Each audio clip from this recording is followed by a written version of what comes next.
In 2004, a 32-year-old British man named Ashley Revell sold his house, his car, his watch, and literally the clothes off his back. He walked into the Plaza Hotel and Casino in Las Vegas with $135,300 in chips, put every cent on red, and watched the wheel spin. The ball landed on red 7.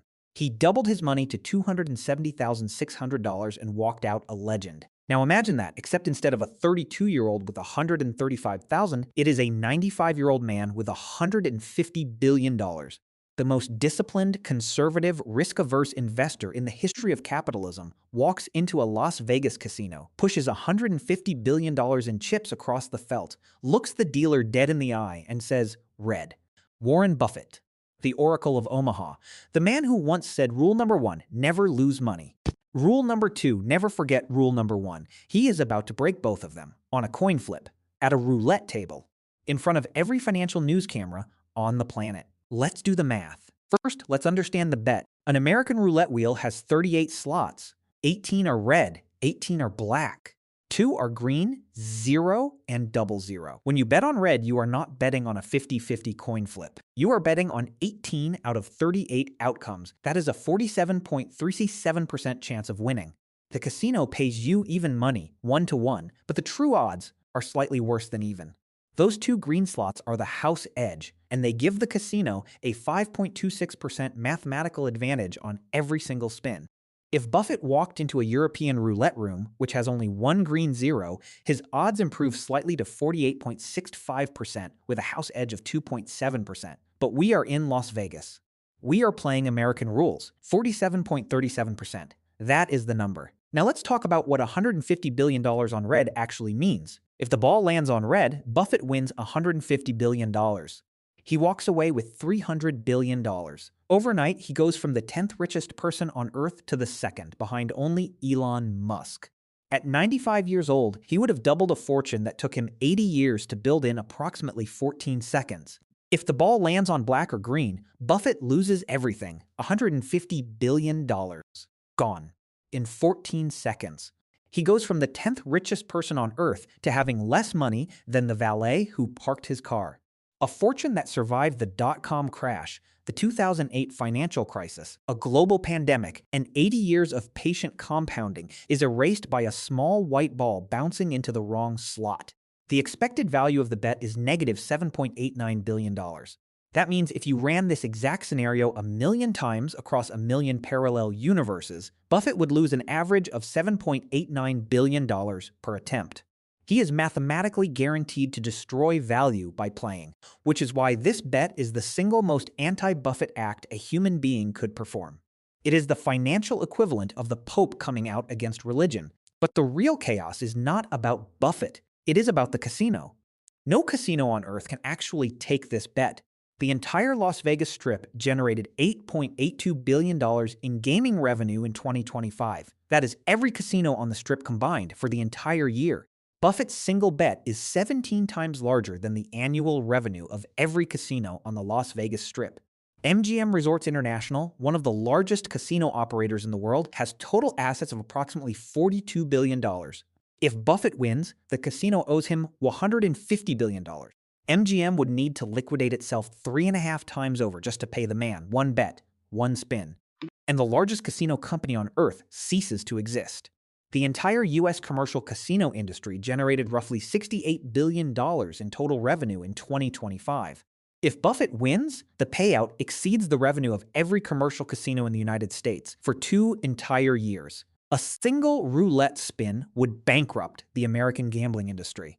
No casino has the reserves. No casino has the insurance.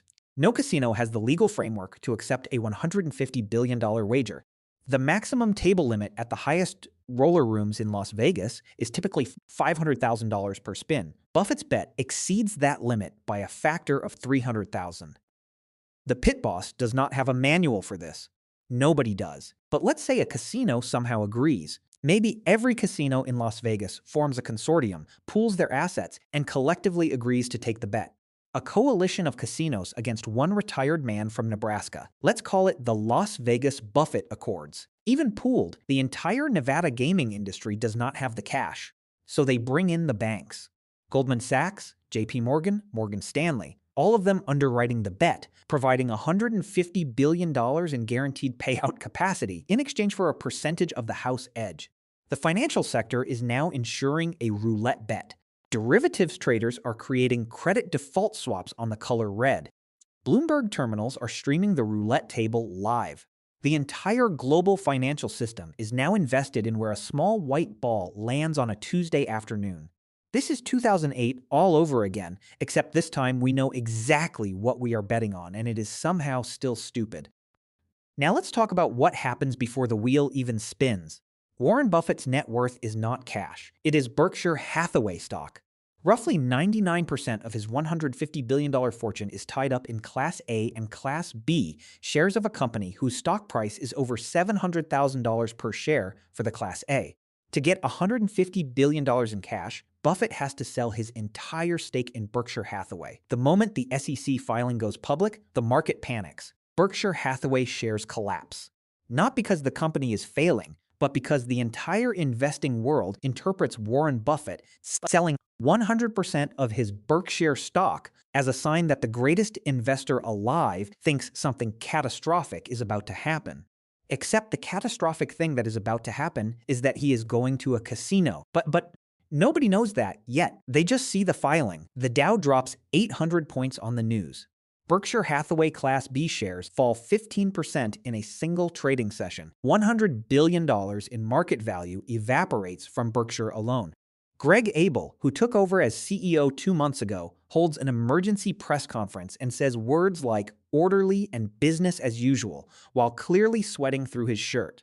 By the time Buffett finishes liquidating, his shares have depressed the price so severely that his $150 billion in stock has netted him maybe $120 billion in actual cash. He has already lost $30 billion before he even walks into the casino. This is the paradox again. The money is only worth $150 billion as long as you do not try to spend it all at once. But Buffett is committed. He arrives in Las Vegas with $120 billion in verified funds. The casino has set up a private room. There are 400 reporters. CNBC is broadcasting live. The IRS has stationed agents in the building. The Nevada Gaming Control Board has convened an emergency session and technically has not approved the bet yet, but the governor made a call because the tourism marketing value is incalculable. Buffett is wearing his usual suit. He orders a cherry Coke. The dealer spins the wheel. For 14 seconds, $120 billion, the entire Nevada gaming industry's solvency, the future of Berkshire Hathaway stock, Goldman Sachs' balance sheet, and the sanity of every financial advisor on the planet all depend on where a small ivory ball decides to stop bouncing. If it lands on red, Buffett walks away with $240 billion. He rebuilds his Berkshire position at the now discounted price and ends up owning more of the company than he started with. He has effectively used a roulette table as a leveraged buyback strategy. It is the most irresponsible, brilliant move in financial history. If it lands on black or green, Buffett is broke. 95 years old and broke.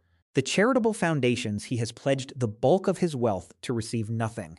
The Gates Foundation, which was expecting tens of billions, gets a phone call nobody wants to make. Berkshire Hathaway enters a legitimacy crisis because its founder just demonstrated the worst risk management in the history of investing. The casino consortium technically wins $120 billion, but the legal, regulatory, and reputational fallout takes decades to resolve. And here is the detail that makes this entire scenario genuinely haunting.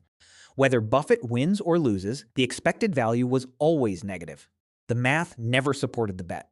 For an investor who spent 80 years compounding wealth through careful analysis, patient waiting, and the disciplined avoidance of exactly this kind of risk, a single roulette spin is not just irresponsible.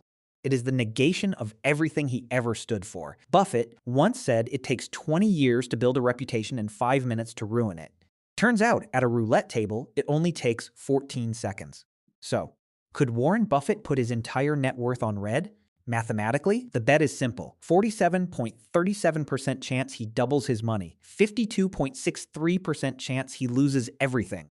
Expected value, negative $7.89 billion. Practically impossible. No casino can take the bet. No financial system can ensure the payout. The act of liquidating the stock to fund it destroys roughly 20% of the money before he even places the chip. And the regulatory, legal, and ethical chaos surrounding a $150 billion roulette wager would require the cooperation of Wall Street, the Nevada Gaming Control Board, the SEC, the IRS, and at least one very nervous cocktail waitress. But the scariest part is not the bet. It is the math underneath it. Warren Buffett spent 80 years building $150 billion through the most disciplined investment strategy in modern history. The compound annual growth rate was roughly 20%. He started with $10,000 in 1955 and turned it into a fortune that sits in the top 10 human beings who have ever lived. And a single roulette spin offers a 47% chance of doing the exact same thing in 14 seconds. That is not a commentary on gambling. That is a commentary on wealth. The entire difference between Warren Buffett's 80-year legacy and a lucky night in Vegas is 2.63 percentage points and the bounce of a ball. I'm David, and welcome to E.T.E. Thanks for watching.